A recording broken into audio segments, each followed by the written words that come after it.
Hi friends, welcome to our channel the CP talks. Kurukshetra యుద్ధం జరగకుండా ఆపడానికి ఎంతోమంది ప్రయత్నించారు, కానీ ఏమాత్రం ఫలితం లేకుండా పోయింది. పాండవులు కూడా యుద్ధం జరగకూడదని అనుకున్నారు, ఎందుకంటే యుద్ధం జరగడం వల్ల లాభం కంటే నష్టాలే ఎక్కువగా ఉన్నాయని పాండవులకు తెలుసు. శ్రీకృష్ణుడు ఇంకా భీష్మ పితామహుడు కూడా యుద్ధం జరగకుండా ఆపడానికి ఎంతో ప్రయత్నించారు, కానీ దుర్యోధనుడు మాత్రం యుద్ధం జరగాల్సిందే అని పట్టుబట్టాడు. దేశానికి 4 దిక్కులున్న రాజ్యాలు కురుక్షేత్ర యుద్ధానికి సిద్ధమవుతున్నాయి. ఒకవైపు పాండవులు తమ సైన్యాన్ని సిద్ధం చేసుకున్నారు. పాండవుల వైపు మొత్తం 7 అక్షౌహిణీల సైన్యం ఉంది. ఒక్క అక్షౌహిణి సైన్యంలో 21,870 రథాలు ఉంటాయి. అదే సంఖ్యలో గజదళం కూడా ఉంటుంది. అశ్వదళం 65,610, అలాగే 109,350 పదాతి దళాలు ఉంటారు. ఇంకోవైపు కౌరవులు కూడా యుద్ధానికి తన సైన్యాన్ని సిద్ధం చేసుకుంటారు.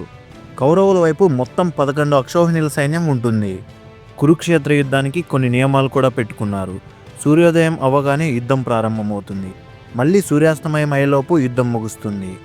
రథం మీద ఉన్నవాళ్ళు రథం మీద ఉన్న వాళ్ళతోనే యుద్ధం చేయాలి. అశ్వాల మీద ఉన్నవారు అశ్వాల మీద ఉన్న సైనికులతోనే యుద్ధం చేయాలి. అలాగే ఏనుగుల మీద ఉన్నవారు కూడా ఏనుగుల మీద ఉన్న సైన్యంతోనే యుద్ధం చేయాలి. యుద్ధ భూమిలో ఎవరి దగ్గరైనా ఆయుధాలు లేకున్నా, అలాగే వారు లొంగిపోయినా, వెనక తిరిగి పారిపోయినా ఆ యోధుల మీద ఎవరూ దాడి చేయకూడదు. ఈ యుద్ధ నియమాలకు కౌరవులు ఇంకా పాండవులు ఇద్దరూ ఒప్పుకున్నారు. వీరులందరూ యుద్ధభూమిలోకి అడుగు పెడతారు. కానీ అర్జునుడు మాత్రం కౌరవుల వైపున్న తన బంధువులను చూసి ఎంతో బాధపడతాడు. తన చేతిలో ఉన్న గాంధీవం కింద పడిపోతుంది. అప్పుడే శ్రీకృష్ణుడు అర్జునుడికి భగవద్గీతను బోధిస్తాడు. ఎలాగైనా కురుక్షేత్ర యుద్ధంలో ధర్మమే గెలవాలని శ్రీకృష్ణుడు అర్జునుడితో అంటాడు. మొదటి రోజు యుద్ధం ప్రారంభమైంది. కౌరవుల వైపున్న సేనను దుశ్శాసనుడు నడిపిస్తున్నాడు. అలాగే పాండవుల వైపున్న సేనను భీమసేనుడు నడిపిస్తున్నాడు. ఒకవైపు బేరి మృదంగాలు, బాకాలు ఇంకా కొమ్ములు ఊదుతున్నారు. రెండు వైపులున్న యోధులు వారి శంఖాలను తీసి గట్టిగా పూరించారు. ఆ శంఖాల ధ్వని భూమిని ఇంకా ఆకాశాన్ని నింపేస్తున్నాయి. యుద్ధభూమిలో గుర్రాలు సెకిలిస్తున్నాయి. ముందుకు తోసుకొని వెళ్లే ఏనుగులు గట్టిగా గింకారాలు చేస్తున్నాయి. యోధులందరూ సింహనాదాలు చేస్తున్నారు. గాలిలో బాణాలు ఆకాశంలో ఉన్న చుక్కల్లాగా ప్రకాశిస్తున్నాయి. రక్త సంబంధాలను కూడా మర్చిపోయి యుద్ధభూమిలో ఒకరినొకరు ఘోరంగా చంపుకుంటున్నారు. చూడటానికి అదొక మారణ హోమంగా ఉంది. మొదటి రోజు యుద్ధంలో పాండవుల సైన్యం చెల్లా చెదురైపోయింది. భీష్మ పితామహుడు ఎక్కడికి వెళ్ళినా అక్కడ మారణ హోమం జరుగుతోంది. భీష్ముడు చేస్తున్న విధ్వంసాన్ని అభిమన్యుడు చూసి భీష్ముడికే ఎదురెళ్తాడు. వీళ్ళిద్దరి మధ్య జరుగుతున్న ఒక గొప్ప యుద్ధాన్ని చూడటానికి సాక్షాత్తు ఆ దేవతలే దిగి వస్తారు. అభిమన్యుడు వేసిన ఒక్క బాణానికి కృతవర్మ తన రథంలో నుంచి నేలపై పడిపోతాడు. శల్యుడి మీద 5 బాణాలు వేస్తాడు. శల్యుడు కూడా తన రథంలో నుంచి యుద్ధభూమిలోకి పడిపోతాడు. భీష్ముడి మీద కూడా 9 బాణాలను ప్రయోగించాడు. అభిమన్యుడి కత్తి పదునులా ఉన్న ఒక బాణాన్ని దుర్ముఖుని సారథిపైన వేశాడు. అతని తల గాల్లోకి ఎగిరి నేలపై పడిపోయింది. ఇంకో బాణాన్ని ప్రయోగించి కృపాచార్యుడు ధనస్సును కూడా విరిచేశాడు. అభిమన్యుడి పోరాటాన్ని చూసిన దేవతలు అభిమన్యుడి మీద పూలవర్షాన్ని కురిపించారు. భీష్ముడు ఇంకా తనతో పాటు ఉన్న యోధులందరూ అభిమన్యుడి పోరాటాన్ని చూసి తండ్రికి తగ్గ తనయుడు అని ప్రశంసించారు. అక్కడున్న కౌరవ సైన్యం మొత్తం అభిమన్యుడి మీదకి వెళ్ళారు.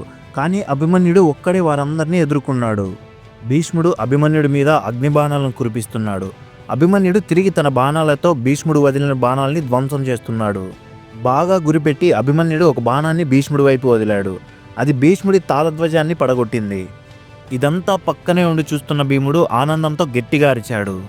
దీంతో అభిమన్యుడికి ఉత్సాహం ఇంకా ఎక్కువైంది. యుద్ధభూమిలో అభిమన్యుడి పరాక్రమం చూసిన భీష్ముడు ఎంతో ఆనందించాడు. భీష్ముడికి ఇష్టం లేకపోయినా తన పూర్తి బలం అంతా ఉపయోగించి అభిమన్యుడిపై దాడి చేస్తున్నాడు. అప్పుడు విరాట మహారాజు ఇంకా తన కొడుకు అయిన ఉత్తరుడితో కలిసి అభిమన్యుడి దగ్గరికి వెళ్తారు. దృష్టద్యుమ్నుడు ఇంకా భీముడు కూడా అక్కడికి వెళ్తారు. ఆ తర్వాత అభిమన్యుడికి విశ్రాంతి తీసుకునే అవకాశం వచ్చింది. అప్పుడు భీష్ముడు వీళ్ళందరితో యుద్ధం చేస్తాడు. ఒకవైపు ఉత్తరుడు ఏనుగుని ఎక్కి ఆ ఏనుగును శల్యుడి మీదకి తీసుకుని వెళ్తాడు. అప్పుడు శల్యుడు కోపంతో తన చేతిలో ఉన్న బల్యాన్ని ఉత్తరుడి మీదకి విసురుతాడు. అది చిన్నగా వెళ్ళి ఉత్తరుడి గుండెల్లో కుచ్చుకుపోతుంది. దీంతో ఉత్తరుడి చేతిలో ఉన్న బాణం కింద పడిపోతుంది. అక్కడికక్కడే ఉత్తరుడు మరణిస్తాడు. ఉత్తరుడి ఏనుగు శల్యుడి మీదకి కోపంగా దూసుకొని వెళ్తుంది. అప్పుడు శల్యుడు ఆ ఏనుగు తొండాన్ని నరికేస్తాడు. అది గట్టిగా అరిచి అక్కడే చనిపోతుంది. అప్పుడు శల్యుడు కృతవర్మ రథం మీదకి ఎక్కుతాడు. ఉత్తరుడి అన్న శ్వేతుడు శల్యుడు ఉత్తరుణ్ణి చంపడం చూశాడు. శల్యుడి తల నరికేయాలన్నంత కోపంతో తన రథాన్ని శల్యుడి మీదకి మళ్లించాడు. అప్పుడు 7 మంది వీరులు తమ రథాలతో శల్యునికి సహాయంగా వచ్చారు. శ్వేతుడి పైన బాణాల వర్షం కురిపించారు. ఆ బాణాలు మెరుపు తీగల్లాగా మెరుస్తూ ఉన్నాయి. తిరిగి శ్వేతుడు తన బాణాలతో శత్రువుల బాణాలను ఎదుర్కొంటూ వారి చేతిలో ఉన్న బల్లేలను పడగొట్టాడు. శ్వేతుడి యుద్ధ పరాక్రమం చూసి 2 పక్షాల వీరులు మెచ్చుకుంటున్నారు. దుర్యోధనుడు శల్యుడికి సహాయంగా మరికొంతమంది సైనికులను పంపించాడు. దీంతో శల్యుడికి కాసేపు విశ్రాంతి తీసుకునే సమయం దొరికింది. ఆ తరువాత కౌరవులకి ఇంకా పాండవులకి మధ్య ఒక గొప్ప యుద్ధం జరిగింది. కౌరవ యోధులు వేలాది మంది చనిపోయారు. లెక్కలేనన్ని రథాలు యుద్ధభూమిలో ధ్వంసమై పడిపోయి ఉన్నాయి. వేలాది గుర్రాలు, ఏనుగులు కూడా చనిపోయాయి. శ్వేతుడు దుర్యోధనుడు పంపిన సైనికుల్ని ఎదిరించి పక్కనే ఉన్న భీష్ముడిని ఎదుర్కొంటాడు. శ్వేతుడు వేసిన ఒక బాణం భీష్ముడి రథం మీద ఉన్న పతాకాన్ని నేలపైన పడేలా చేస్తుంది.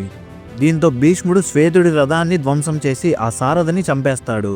ఆ తరువాత భీష్ముడు ఇంకా శ్వేతుడు ఇద్దరు బల్లేలతో యుద్ధం చేసుకుంటారు. చివరికి భీష్ముడు తన వింటినారిని చివరి వరకు లాగి ఒక అస్త్రాన్ని శ్వేతుడిపై ప్రయోగిస్తాడు. శ్వేతుడు అక్కడికక్కడే చనిపోతాడు. ఇది చూసిన దుశ్శాసనుడు తన చేతిలో ఉన్న శంఖాన్ని గట్టిగా ఊది అక్కడే ఆనందంతో నాట్యం చేస్తాడు. తరువాత భీష్ముడు పాండవుల సైన్యంపైకి తన సైన్యాన్ని నడిపించాడు. అప్పటికే సూర్యాస్తమయం అవడంతో యుద్ధ నియమాల ప్రకారం యుద్ధాన్ని ఆపేస్తారు.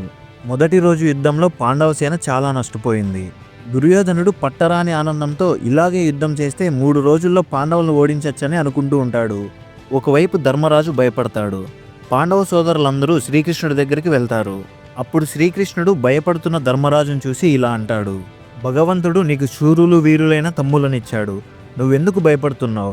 సాత్యకి, విరాటుడు, ద్రుపదుడు, దృష్టజముడు కూడా ఉన్నారు. అంతకు మించి నేను కూడా ఉన్నాను. నువ్వు అధైర్యపడకు అని శ్రీకృష్ణుడు ధర్మరాజుతో అన్నాడు. నిరాశగా ఉన్న పాండవుల వైపు చూసి, ఇప్పటికే వరం పొందిన శిఖండి కూడా మన వైపే ఉంది. భీష్ముడిని యుద్ధరంగంలో ఎప్పుడెప్పుడు పడకూడదామని ఎదురు చూస్తుంది. ఇంకా మీరందరూ ఎందుకు విచారిస్తున్నారని శ్రీకృష్ణుడు పాండవుల్లో ధైర్యాన్ని నింపాడు. రెండో రోజు సూర్యోదయం అవ్వగానే యుద్ధం ప్రారంభమవుతుంది. పాండవులు తమ సైన్యానికి ఎంతో ధైర్యం ఇచ్చి యుద్ధభూమిలోకి అడుగు పెడతారు. వారి సైన్యాన్ని ఎంతో వ్యూహాత్మకంగా నడిపిస్తారు. మొదటి రోజు యుద్ధంలో కౌరవులకు విజయం కలిగినందుకు దుర్యోధనుడు అహంకారం ఇంకా గర్వంతో రెచ్చిపోతున్నాడు. ఇలాగే యుద్ధం చేస్తే మనం ఖచ్చితంగా ఈ యుద్ధంలో గెలుస్తాము. మీ ప్రాణాల మీద ఆశ వదిలేసి ఈ యుద్ధాన్ని చేయండి తన సైన్యానికి గట్టిగా అరిచి దుర్యోధనుడు చెబుతున్నాడు. భీష్ముడు నడిపిస్తున్న కౌరవ సైన్యం మళ్ళీ పాండవ సైన్యాన్ని బాగా ఎదిరించి చాలామంది సైనికుల్ని చంపేశారు. అది చూసిన అర్జునుడు తన రథసారథి అయిన శ్రీకృష్ణుడితో ఇలా అన్నాడు: ఇలాగే మనం యుద్ధం చేస్తే భీష్మ పితామహుడి చేతిలో మన సైన్యం నశించిపోతుంది. భీష్ముడిని ఎలాగైనా చంపితేనే మన సైన్యాన్ని కాపాడుకోవచ్చని అన్నాడు. వెంటనే శ్రీకృష్ణుడు అర్జునుడి రథాన్ని యుద్ధభూమిలో ఉన్న భీష్ముడి రథం దగ్గరికి తీసుకుని వెళ్తాడు. అర్జునుడిని ఎదిరించేందుకు భీష్ముడు సంతోషించి తన బాణాలను వదలడం ప్రారంభించాడు. భీష్ముడికి ఎలాంటి అపాయం జరగకుండా చూడ్డానికి తన సైన్యానికి దుర్యోధనుడు ఆజ్ఞ ఇచ్చాడు. కౌరవుల వైపు ఉన్న యోధులందరూ భీష్ముడికి అండగా నిలిచి అర్జునుడితో పోరాటం చేస్తారు. కానీ అర్జునుడు మాత్రం తన శత్రు సైన్యాన్ని చూసి లెక్క చేయకుండా అలుపెరగని పోరాటాన్ని చేస్తున్నాడు. యుద్ధంలో అర్జునుడిని ఎదుర్కొనే శక్తి కేవలం భీష్మునికి, ద్రోణాచార్యుడికి ఇంకా కర్ణుడికే సాధ్యం. ఈ విషయం అక్కడున్న సైనికులందరికీ కూడా తెలుసు.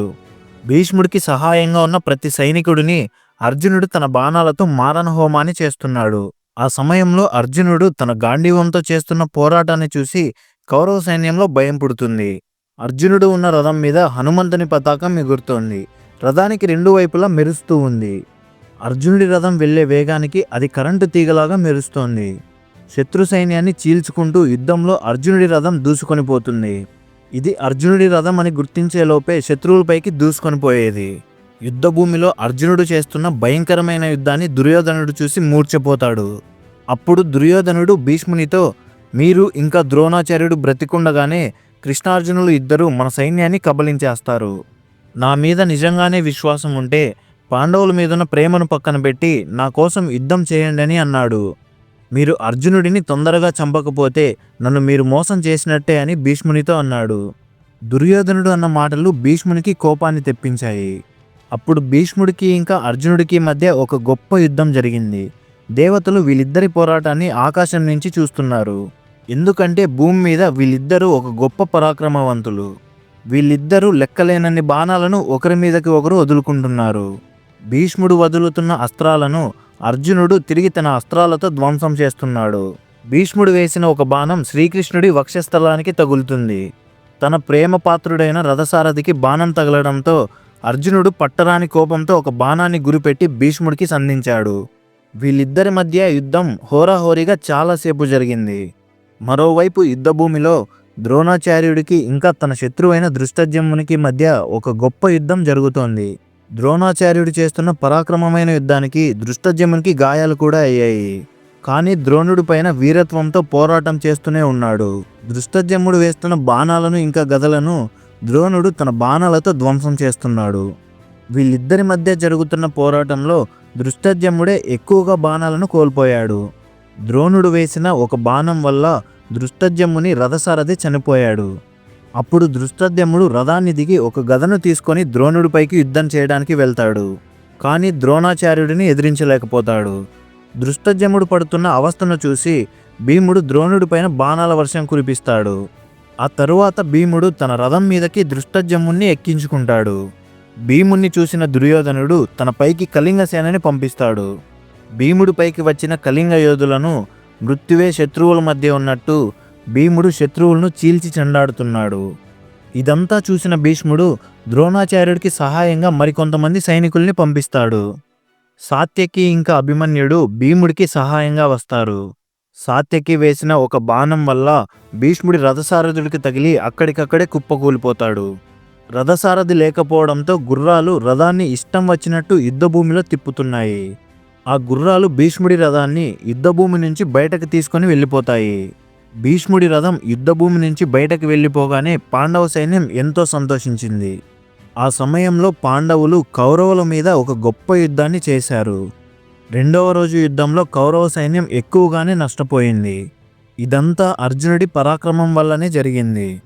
మొదటి రోజు యుద్ధంలో కౌరవులకు విజయం కలగడం వల్ల కౌరవ నాయకులలో అహంకారం ఇంకా గర్వం పెరిగిపోయింది. కానీ రెండో రోజు యుద్ధం చూసి సూర్యాస్తమయం ఎప్పుడవుతుందా అని ఎదురు చూస్తున్నారు. అప్పటి వరకు తమ ప్రాణాలని ఎలా కాపాడుకోవాలని అనుకుంటున్నారు. చివరికి సూర్యాస్తమయం అవ్వడంతో యుద్ధం ఆగిపోయింది. రెండవ రోజు జరిగిన యుద్ధంలో అర్జునుడి పోరాటాన్ని చూసి వారి సైన్యం మొత్తానికి ఎంతో ధైర్యాన్ని ఇచ్చింది. రెండవ రోజు యుద్ధంలో పాండవులదే పైచేయి అయింది.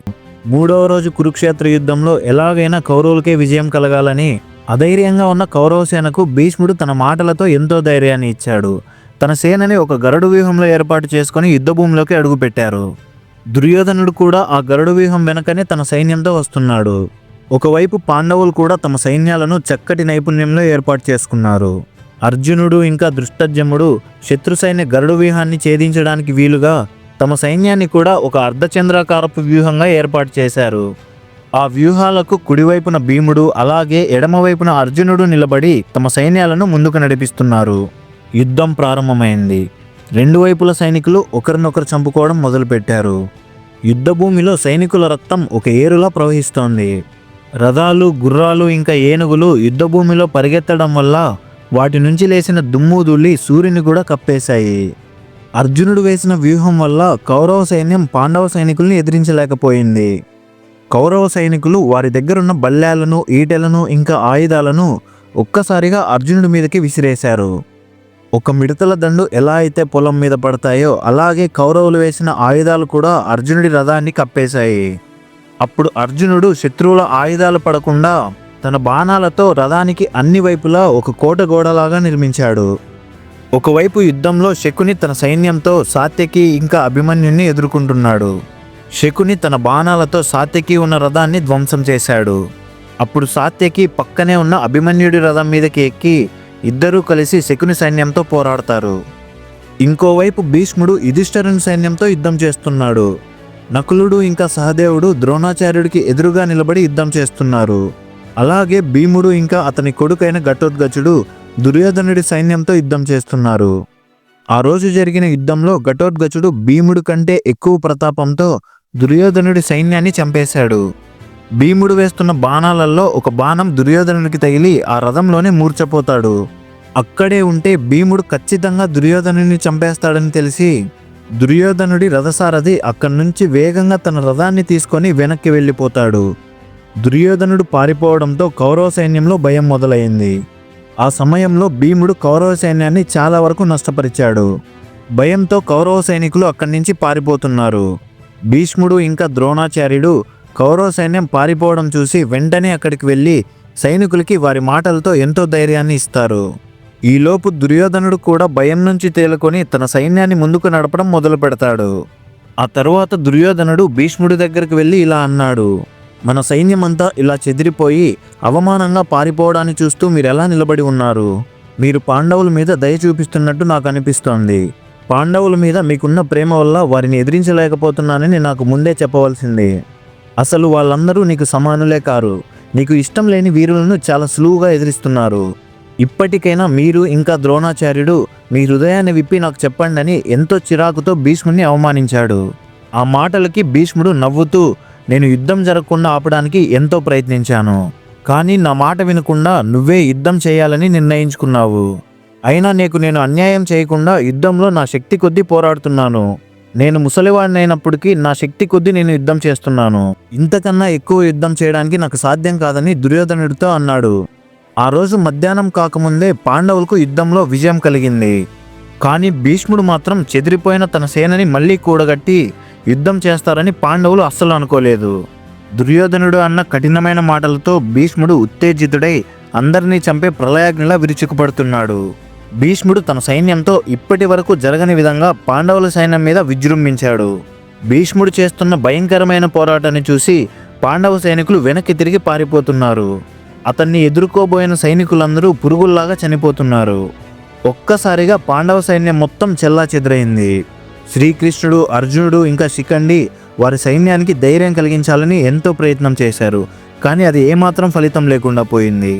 అప్పుడు శ్రీకృష్ణుడు అర్జునుడితో ఇలా అన్నాడు, ఇప్పుడు నిజంగానే మనకు యుద్ధంలో ఒక కష్ట పరిస్థితి వచ్చింది. కురుక్షేత్ర యుద్ధంలో అధర్మం వైపు ఉన్న భీష్ముణ్ణి, ద్రోణుణ్ణి ఇంకా బంధువులను చంపుతానని నాకు ఇప్పటికే మాట ఇచ్చావు. ఇప్పుడు ఆ సమయం ఆసన్నమైంది. నువ్వు వాళ్ళని చంపకపోతే భీష్ముడి చేతిలో మన సైన్యం పూర్తిగా నశించిపోతుంది. నువ్వు వెంటనే భీష్ముడితో తలపడని శ్రీకృష్ణుడు అర్జునుడితో అన్నాడు. యుద్ధభూమిలో అర్జునుడి రథం భీష్ముడి వైపుకి కదిలింది. భీష్ముడు వేస్తున్న బాణాలు అర్జునుడి రథాన్ని కప్పేశాయి. వెంటనే అర్జునుడు తన గాంధీవాన్ని సంధించి ఒక 3 బాణాలు భీష్ముడి మీదకి వదిలాడు. అర్జునుడు వేసిన బాణాలకు భీష్ముడి ధనస్సు విరిగిపోయింది. అప్పుడు భీష్ముడు ఇంకో ధనస్సుని అందుకున్నాడు, కానీ దాన్ని కూడా అర్జునుడు ధ్వంసం చేశాడు. ఆ తరువాత భీష్ముడు ఒక బాణాన్ని తీసుకొని అర్జునుడి మీదకు వదిలి తన రథాన్ని కప్పేసేలా చేశాడు. భీష్ముడు వేస్తున్న బాణాలను అర్జునుడు తన బాణాలతో ఆపలేకపోతున్నాడు.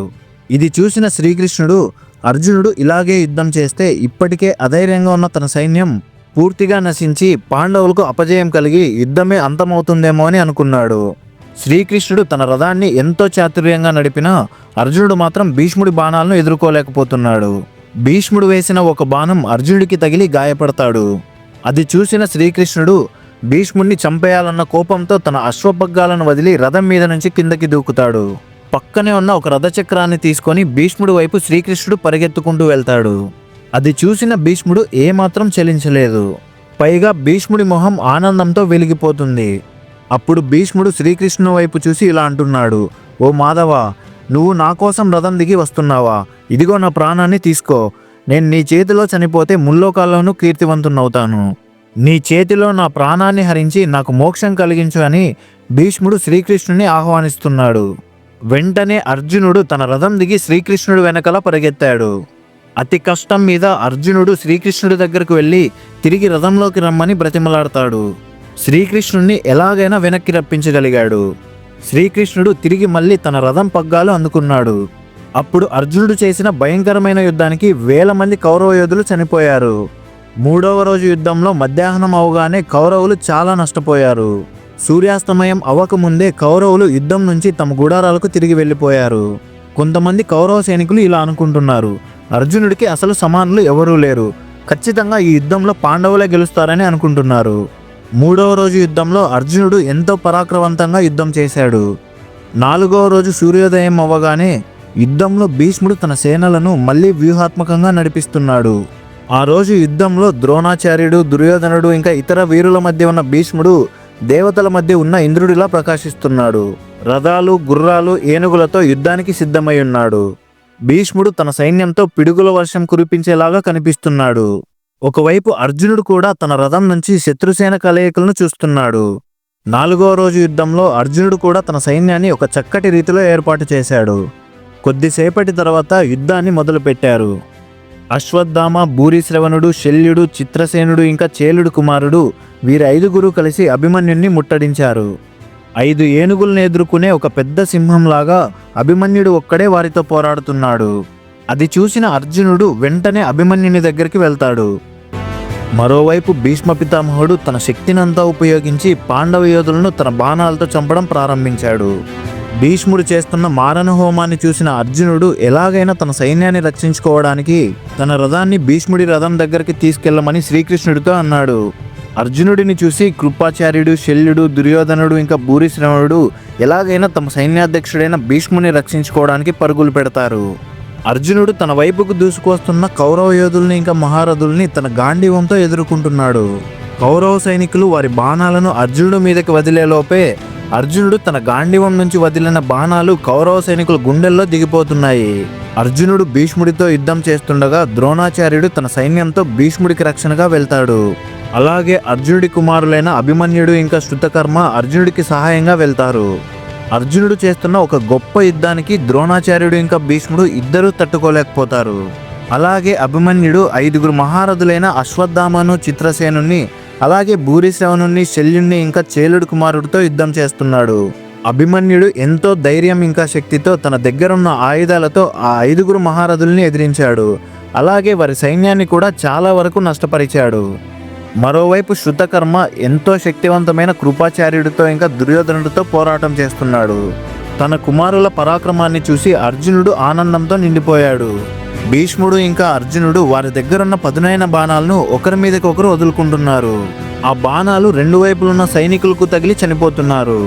అర్జునుడు ఇంకా అతని కుమారుల చేతిలో తన సైన్యం పతనమవడాన్ని చూసిన దుర్యోధనుడు వెంటనే మద్ర రాజ్యం యొక్క విలుకారులను, అలాగే త్రిగర్తల ఇంకా కేకేయ రాజ్యాల సైనికులతో సహా 25,000 మంది అగ్రసేన యోధులను అర్జునుడు కుమారులను చంపమని పంపిస్తాడు.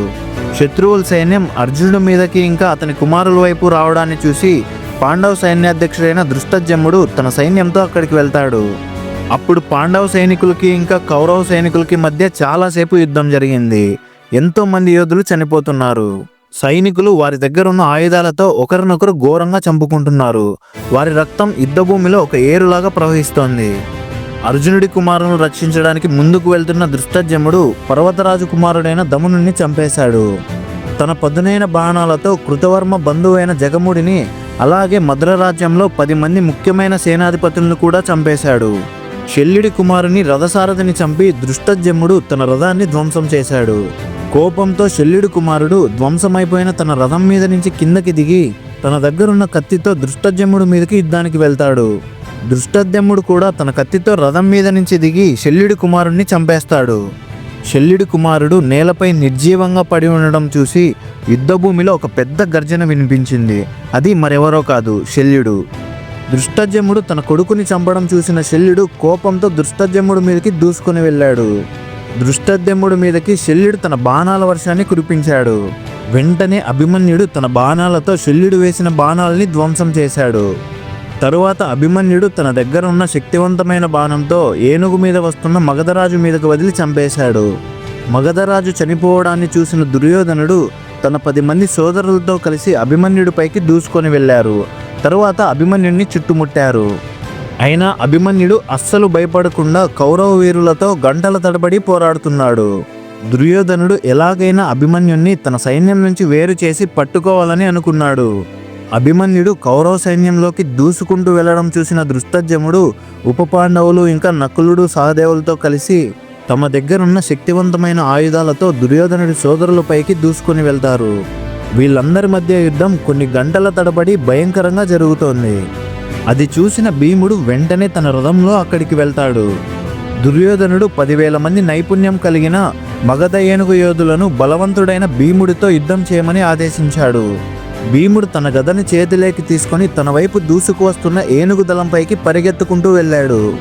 ఎంతో శక్తివంతమైన భీముడు తన దగ్గర ఉన్న గదతో 4 దంతాలున్న ఏనుగుని ఒంటరిగా చంపేస్తున్నాడు. భీముడు చేస్తున్న ఆ పరాక్రమాన్ని చూసి పాండవ సైనికులు కూడా వణికిపోయారు. పెద్ద కొండల్లాగా ఉన్న ఏనుగులను చీమల్లాగా నలిపేస్తున్నాడు. దృష్టద్యుమ్నుడు కూడా తన గదతో ప్రవేశించి ఆ ఏనుగుల్ని చంపుతున్నాడు. నకులుడు ఇంకా సహదేవుడు దృష్టద్యుమ్నుని ఇంకా భీముణ్ణి వారి వెనక నుండి వీళ్ళని రక్షిస్తూ ఉన్నారు. కేవలం 1 గంటలోనే భీముడు ఇంకా దృష్టద్యుమ్నుడు మగధ సైన్యం యొక్క ఏనుగు విభాగాన్ని నాశనం చేసేశారు. అలాగే చనిపోయిన ఏనుగులు నరికేసిన పర్వతాల్లాగా నేలపైన పడిపోయి ఉన్నాయి. భీముడు తన గదను తిప్పుకుంటూ వెళ్ళి ఆ ఏనుగులకు అధిపతి అయిన ద్రుముడిని చంపేశాడు. భీముడి గద రక్తంతో మునిగిపోయింది.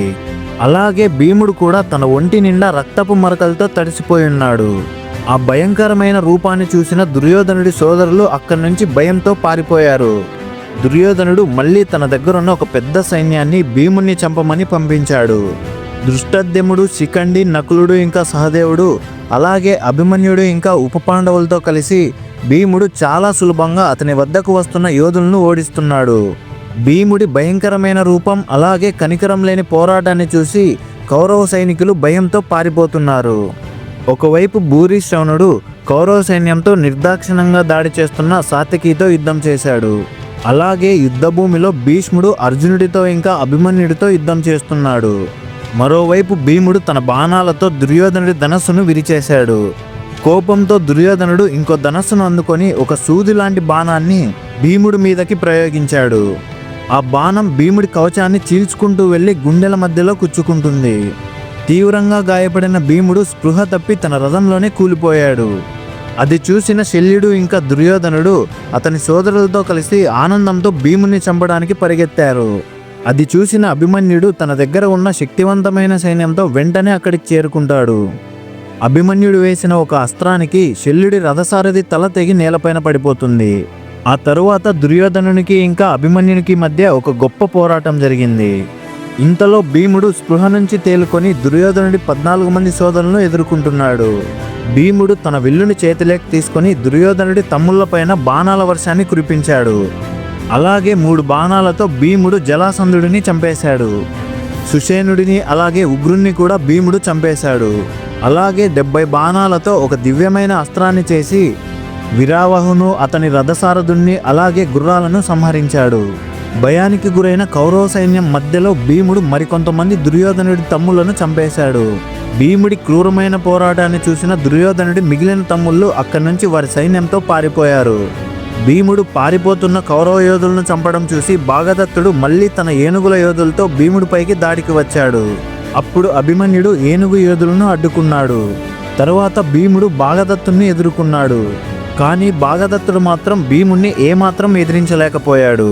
అది చూసిన భీష్ముడు ఇంకా ద్రోణాచార్యుడు తమ సైన్యాలతో భాగదత్తుని రక్షించడానికి అక్కడికి వెళ్తారు. భాగదత్తుని దగ్గరకు వచ్చి భీష్ముడు ఇలా అంటున్నాడు, మన జంతువులు అలసిపోయాయి, సూర్యుడు కూడా అస్తమించబోతున్నాడు. ఈ సమయంలో మనం పోరాటం చేయకపోవడమే మంచిది. సూర్యాస్తమయం అవ్వడానికి తక్కువ సమయం మిగిలి ఉంది. కాబట్టి నేను మన సైన్యాన్ని వెనక్కి పంపిస్తున్నాను అని భాగదత్తునితో అన్నాడు. భీష్ముడు చెప్పిన మాటలను అంగీకరించిన ద్రోణాచార్యుడు ఇంకా భాగదత్తుడు భీష్ముడితో పాటు తమ శంఖాలని గట్టిగా పూరించారు. ఆ శంఖాల ధ్వని విన్న కౌరవ సైన్యం ఎంతో సంతోషించింది. ఎందుకంటే అలాగే యుద్ధం చేస్తే భీముడి చేతిలో ఖచ్చితంగా కౌరవ సైన్యం నశించిపోతుంది. భీముడు చేసిన యుద్ధాన్ని చూసి కౌరవ సైన్యం భయపడి వెనక్కి తిరిగి వెళ్ళిపోయారు. 4వ రోజు జరిగిన కురుక్షేత్ర యుద్ధంలో మళ్ళీ పాండవులే విజయం సాధించారు. దుర్యోధనుడు తన తమ్ముళ్ళు మరణించడంతో నిరాశ చెంది దుఃఖంతో కన్నీళ్లు పెట్టుకుంటూ యుద్ధభూమి నుంచి వెళ్ళిపోయాడు. దీంతో దుర్యోధనుడికి ఇంకా అతని మిగిలిన సోదరులకి ఆ రోజు రాత్రి భీముడు చేసిన విధ్వంసమే గుర్తుకు వస్తుంది. 5వ రోజు కురుక్షేత్ర యుద్ధం మొదలైంది. ఒకవైపు సూర్యుడు ఉదయిస్తున్నాడు. మరోవైపు యుద్ధభూమిలో 2 వైపులా ఉన్న సైనికులు ఒకరినొకరు చంపుకోవడం మొదలుపెట్టారు. కురుక్షేత్ర యుద్ధభూమిలో జరిగే విషయాలన్నింటినీ సంజయుడు ధృతరాష్ట్రుడితో చెప్తున్నాడు. అప్పుడు ధృతరాష్ట్రుడు సంజయుడితో ఇలా అంటున్నాడు, భీముడొక్కడే నా కొడుకులందరినీ చంపగలడు. నా కుమారులని మరణం నుంచి తప్పించగల వీరుడెవరూ మన సైన్యంలో లేడని అనుకుంటున్నాను. భీష్ముడు, ద్రోణాచార్యుడు, కృపాచార్యుడు ఇంకా అశ్వత్థామ వచ్చే ఆపద వారిది కాదులే అని అనుకుంటున్నారు. అసలు వారి ఉద్దేశం ఏంటి? అసలు వాళ్ళు దుర్యోధనుడికి ఏ విధంగా సహాయం చేస్తున్నారు? నా కుమారులు చావు నుంచి ఎలా తప్పించుకోగలరు అని తీవ్రంగా విలపిస్తున్నాడు. అప్పుడు సంజయుడు ధృతరాష్ట్రుడితో ఇలా అన్నాడు, పాండవులు ధర్మం కోసం యుద్ధం చేస్తున్నారు. ఖచ్చితంగా ఈ యుద్ధంలో పాండవులే గెలుస్తారు. నీ కొడుకులు ధైర్యవంతులే కానీ వారి మనసు క్రూరమైనది. వాళ్ళు పాండవులకి తీరని అన్యాయం చేశారు. పాండవులు యుద్ధభూమిలో మాయతోనో ఇంకా మంత్రంతోనో కౌరవులను ఓడించడం లేదు. పాండవులు ధర్మాన్ని నిలబెట్టడానికే యుద్ధం చేస్తున్నారు. కాబట్టి ఖచ్చితంగా వాళ్ళకి విజయం కలుగుతుంది. విదురుడు, భీష్ముడు, ద్రోణాచార్యుడు ఇలా ఎంతోమంది యుద్ధం జరగకుండా రాజీ పడమని మీతో అన్నారు. కానీ మీరు చెడు మార్గాన్ని ఎంచుకున్నారని సంజయుడు ధృతరాష్ట్రుడితో అన్నాడు. కురుక్షేత్ర యుద్ధభూమిలో భీష్ముడు తన సైన్యాన్ని ఒక ముసలి వ్యూహంలో ఏర్పాటు చేశాడు. అలాగే పాండవులు కూడా వారి సైన్యాన్ని ఒక డేగ వ్యూహంలో ఏర్పాటు చేసి యుద్ధం చేస్తున్నారు. కౌరవ సైన్యం వైపు నుంచి భీష్ముడు తన ధనస్సును ఎక్కుపెట్టి బాణాలను వదిలాడు. ఆ బాణాలకు పాండవుల వైపున్న సైనికులు చాలా మంది చనిపోయారు. అది చూసిన అర్జునుడు తన గాంధీవంతో భీష్ముడి మీదకి బాణాల వర్షాన్ని కురిపించాడు. ఇంకోవైపు దుర్యోధనుడు ద్రోణాచార్యుడి దగ్గరకు వెళ్ళి తనకి ఇష్టం వచ్చినట్టు మాట్లాడుతున్నాడు. అప్పుడు ద్రోణాచార్యుడు కూడా దుర్యోధనుడితో కఠినంగా మాట్లాడుతూ ఇలా అన్నాడు, నువ్వు ఒక మూర్ఖపు రాజువి. అసలు నీకు ఏమీ తెలియకుండా మాట్లాడుతున్నావు. పాండవులు ఎంతో బలమైన వారు. ఆ విషయం నీకు అసలు తెలియదు. మాకు చేతనైనంత యుద్ధం మేము చేస్తూనే ఉన్నామని అన్నాడు. ఆ తరువాత ద్రోణాచార్యుడు సాత్యకితో యుద్ధం చేయడం మొదలుపెట్టాడు. ఇంతలో భీముడు సాత్యకికి సహాయంగా వచ్చి ద్రోణాచార్యుడితో తలబడుతున్నాడు. ఇంకోవైపు అర్జునుడికి సహాయంగా శిఖండి వచ్చింది. శిఖండి వచ్చిన వెంటనే భీష్ముడు అక్కడి నుంచి వెళ్ళిపోయాడు. ఎందుకంటే శిఖండి మొదట్లో ఒక కన్యగా జన్మించింది. భీష్ముడి ధర్మసూత్రం ప్రకారం ఆయన స్త్రీలకి ఎదురుగా యుద్ధం చేయడు. చివరికి ఈ అంశమే భీష్ముడి మరణానికి కారణమవుతుంది. భీష్ముడు అక్కడి నుంచి వెళ్ళిపోవడాన్ని గమనించిన ద్రోణాచార్యుడు శిఖండి మీద యుద్ధానికి వెళ్తాడు. ద్రోణాచార్యుడు శిఖండిని ఎదిరించి అతను అక్కడి నుంచి పారిపోయేలా చేస్తాడు. 5వ రోజు యుద్ధంలో రెండు వైపులా సైనికులు ఒకరినొకరు నరుక్కోవడం, చంపుకోవడం మితిమీరిపోయింది. మధ్యాహ్న సమయం అవ్వగానే దుర్యోధనుడు ఒక పెద్ద సైన్యాన్ని సాత్యకి పైకి పంపాడు. చాలా తక్కువ సమయంలోనే సాత్యకి ఆ పెద్ద సైన్యాన్ని అడ్డుకున్నాడు. పక్కనే ఉన్న భూరిశ్రవణుడితో యుద్ధం చేయడానికి వెళ్తున్నాడు. కానీ ఈసారి భూరిశ్రవణుడిని సాత్యకి ఏమాత్రం అడ్డుకోలేకపోయాడు. సాత్యకి 10 మంది కొడుకులు తన తండ్రికి సహాయంగా వచ్చి భూరిశ్రవణుడిని ఎదిరించారు. కానీ ఏమాత్రం ఫలితం లేకుండా పోయింది. భూరిశ్రవణుడు తన దగ్గరున్న ఒక శక్తివంతమైన అస్త్రంతో సాత్యకి కొడుకుల ఆయుధాలను ధ్వంసం చేశాడు. ఒక పెద్ద వర్షం వల్ల పిడుగుపడి చెట్టు ఎలా అయితే పడిపోతుందో అలాగే భూరిశ్రవణుడు సాత్యకి కొడుకులందరినీ చంపేశాడు. అది చూసిన సాత్యకి వెంటనే చనిపోయిన కొడుకుల దగ్గరకు వెళ్ళి గట్టిగా ఏడుస్తున్నాడు. పట్టరాని కోపంతో సాత్యకి కళ్ళు ఎర్రగా మండుతున్నాయి. భూరిశ్రవణుని ఎలాగైనా చంపాలని కోపంతో వెళ్తాడు. అప్పుడు వాళ్ళిద్దరి రథాలు వేగంగా వచ్చి ఒకదాన్నొకటి ఢీకొన్నాయి. వాళ్ళ రథం మీద నుంచి కిందకి దిగి వారి దగ్గరున్న కత్తులతో నేలపైనే యుద్ధం చేసుకుంటున్నారు. అది చూసిన భీముడు వెంటనే సాత్యకి దగ్గరకు వచ్చి తన రథం మీద ఎక్కించుకొని వెళ్ళిపోతాడు. ఇంకోవైపు యుద్ధభూమిలో అర్జునుడు వేలాది మంది కౌరవ సైనికుల్ని చంపేశాడు. సూర్యాస్తమయం అవ్వడంతో రెండు వైపుల సైనికులు యుద్ధాన్ని ఆపేశారు. 5వ రోజు యుద్ధంలో కూడా కౌరవ సైన్యమే ఎక్కువగా నష్టపోయింది. రెండు వైపుల సైనికులు తిరిగి వారి గుడారాలకు వెళ్ళిపోయారు. 6వ రోజు సూర్యోదయం అవ్వగానే యుద్ధాన్ని మొదలుపెట్టారు. ఈసారి పాండవులు వారి సైన్యాన్ని ముసలి వ్యూహంలో ఏర్పాటు చేశారు. అలాగే కౌరవులు కూడా వారి వ్యూహంతో సిద్ధంగా ఉన్నారు. ఆ రోజు యుద్ధం మొదలైన కొంత సమయానికే ద్రోణాచార్యుడి రథసారథి చనిపోయాడు. తరువాత ద్రోణాచార్యుడే తన రథాన్ని తోలుతూ ఇంకోవైపు బాణాలను వదులుతూ ఉన్నాడు. ఒక దూది కుప్ప మధ్యలో అగ్ని వేస్తే ఎలా అయితే మండుతుందో అలాగే ద్రోణాచార్యుడు కూడా శత్రువులను చంపుతున్నాడు. రెండు వైపుల సైనికుల వ్యూహాలు చెదిరిపోయాయి. సైనికుల రక్తం ఒక ఏరులాగా యుద్ధభూమి మొత్తం ప్రవహిస్తోంది. ఆ నేల మొత్తం మనుషులు, గుర్రాలు ఇంకా ఏనుగుల కళేబరాలతో నిండిపోయింది. యుద్ధభూమిలో ఎక్కడ పడితే అక్కడ ధ్వంసమైపోయిన రథాలు కనిపిస్తున్నాయి. ఈరోజు జరిగే యుద్ధంలో భీముడు ఎలాగైనా దుర్యోధనుడి తమ్ములను చంపాలనే ఉద్దేశంతో ఉన్నాడు. త్వరలోనే భీముడు అనుకున్నది నెరవేరింది. దుర్యోధనుడి తమ్ముళ్ళైన దుశ్శాసనుడు, దుర్విషహుడు, దుర్మతుడు, వికర్ణుడు, చిత్రసేనుడు, సువర్మ ఇంకా సుదర్శనుడు మిగతా తమ్ముళ్లతో కలిసి భీముణ్ణి చుట్టుముట్టారు. అసలు ఏమాత్రం భయం లేని భీముడు వాళ్ళందరితో కలిసి ఒకటేసారి యుద్ధం చేశాడు. వాళ్ళందరూ ఎలాగైనా భీముని బంధించాలనే ఉద్దేశంతో ఉన్నారు. అయితే భీముడు మాత్రం వాళ్ళందరినీ ఎప్పుడెప్పుడు చంపుదామా అని అనుకుంటున్నాడు. వాళ్ళందరినీ చూసి ఎంతో కోపంతో మారిపోయిన భీముడు తన గదని చేతిలోకి తీసుకొని తన రథం మీద నుంచి కిందకి దిగి యుద్ధానికి వెళ్తాడు. భీముడి రథం సైన్యం మధ్యలో కనిపించకుండా పోవడంతో దృష్టద్యుమ్నుడు భయపడి వెంటనే అక్కడికి పరిగెడతాడు. ఆ సైన్యం మధ్యలో భీముడి రథం కనిపించింది. కానీ రథం మీద సారథి మాత్రమే ఉన్నాడు. భీముడు కనిపించలేదు. దృష్టద్యుమ్నుడు భీముడికి ఏమైందో అన్న భయంతో తన కళ్ళల్లో నుంచి నీళ్లు కారుతున్నాయి. భీముడి రథసారథైన విశోకుడితో నా ప్రాణమైన భీముడు ఎక్కడున్నాడని అడుగుతాడు. భీముడు చనిపోయాడేమో అని దృష్టద్యుమ్నుడు అనుకుంటున్నాడు. అప్పుడు విశోకుడు దృష్టద్యుమ్నునికి నమస్కరించి భీముడు నన్ను ఇక్కడే ఉండమని చెప్పి నేను ఎంత చెబుతున్నా వినకుండా తన గదని తీసుకొని శత్రువుల సైన్యం మధ్యలోకి వెళ్ళాడని చెప్తాడు. వేలాది మంది శత్రు సైన్యం మధ్యలో భీముడు ఒక్కడే ఉన్నాడని, శత్రువులు భీముని చంపేస్తారని దృష్టద్యుమ్నుడు భయంతో తన రథాన్ని శత్రుసేన మధ్యలోకి తీసుకుని వెళ్ళి భీముని కోసం వెతుకుతాడు. ఎక్కడ చూసినా పెద్ద పెద్ద ఏనుగులు చనిపోయి ఉన్నాయి. ఆ చనిపోయిన ఏనుగులను దాటుకొని వెళ్తుండగా కౌరవులు వారి రథంపై నుంచి యుద్ధం చేస్తుండగా వారి మధ్య నేల మీద నిలబడి భీముడు పోరాడుతున్న దృశ్యాన్ని చూస్తాడు. భీముడికి శరీరం మీద అక్కడక్కడ గాయాలున్నాయి. వెంటనే దృష్టద్యుమ్నుడు భీముణ్ణి తన రథం మీదకి ఎక్కించుకుంటాడు.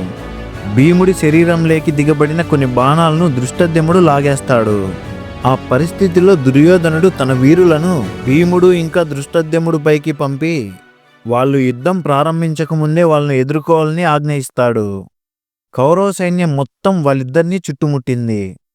కానీ గతంలో ద్రోణాచార్యుడి దగ్గర ఒక రహస్య అస్త్రాన్ని దృష్టద్యుమ్నుడు పొంది ఉంటాడు. ఆ అస్త్రాన్ని కౌరవ సైన్యం మీద ప్రయోగించిన వెంటనే అందరూ అక్కడికక్కడే మూర్ఛ వచ్చి పడిపోతారు.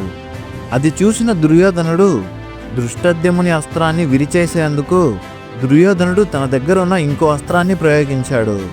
మూర్ఛ వచ్చి పడిపోయిన కౌరవ సైన్యాన్ని దుర్యోధనుడు తిరిగి మళ్ళీ మామూలుగా చేశాడు. అదే సమయానికి ధర్మరాజు సైన్యం భీముడికి ఇంకా దృష్టద్యుమ్నుడికి సహాయంగా వచ్చింది. ఆ సైన్యంలో మొత్తం 12 రథాలు ఉన్నాయి. ఆ సైన్యానికి అభిమన్యుడు మార్గదర్శిగా ఉన్నాడు. ఇలా వారికి సహాయంగా వచ్చిన సైన్యాన్ని చూసి దృష్టద్యుమ్నుడు ఇంకా భీముడు ఊపిరి పీల్చుకొని మళ్ళీ తిరిగి యుద్ధానికి సిద్ధమయ్యారు. కానీ ఆ రోజు జరిగిన యుద్ధంలో ద్రోణాచార్యుడు ఒక గొప్ప పరాక్రమంగా యుద్ధం చేశాడు. దృష్టద్యుమ్నుని రథసారథిని ఇంకా గుర్రాలను చంపి తన రథాన్ని ధ్వంసం చేశాడు. ద్రోణాచార్యుడు చేస్తున్న పోరాటానికి పాండవ సైన్యం తట్టుకోలేకపోయింది. దీంతో కౌరవ సైనికుల గుండెల్లో ఎంతో ధైర్యాన్ని నింపింది. కాసేపటి తర్వాత యుద్ధభూమిలో భీముడు ఇంకా దుర్యోధనుడు ఒకచోట ముఖాముఖి కలిశారు. ఒకరినొకరు పౌరుషమైన మాటలతో సవాలు విసురుకున్నారు. ఆ తరువాత ఒకరి మీదకొకరు బాణాలను కూడా వదులుకున్నారు. భీముడు వేసిన ఒక బాణం దుర్యోధనుడికి తగిలి అక్కడే పడిపోతాడు. అది చూసిన కృపాచార్యుడు వెంటనే దుర్యోధనుడి రథం దగ్గరికి వెళ్ళి దుర్యోధనుణ్ణి అతని రథం మీదకి ఎక్కించుకొని అక్కడ నుంచి తీసుకొని వెళ్ళిపోతాడు. ఇంకోవైపు నుంచి భీష్ముడు కూడా వచ్చి పాండవ సైన్యాన్ని చెల్లాచెదురు చేస్తాడు. ఒకవైపు సూర్యుడు అస్తమిస్తున్నాడు. కానీ యుద్ధం మాత్రం ఆపకుండా అలాగే ఇంకో గంట సేపు పోరాడుతున్నారు. ఆ పోరాటంలో వేలాది మంది సైనికులు చనిపోయారు. చివరికి యుద్ధాన్ని ఆపేశారు. భీముడు ఇంకా దృష్టద్యుమ్నుడు క్షేమంగా తిరిగి రావడంతో యుధిష్ఠిరుడు ఎంతో సంతోషించాడు. ఈ వీడియో నచ్చితే ఒక లైక్ చేసి మన ఛానల్ని సబ్స్క్రైబ్ చేసుకోండి. అలాగే ఈ వీడియోని మీ ఫ్రెండ్స్ అండ్ ఫ్యామిలీ మెంబర్స్కి షేర్ చేసి మన ఛానల్ని సపోర్ట్ చేయండి.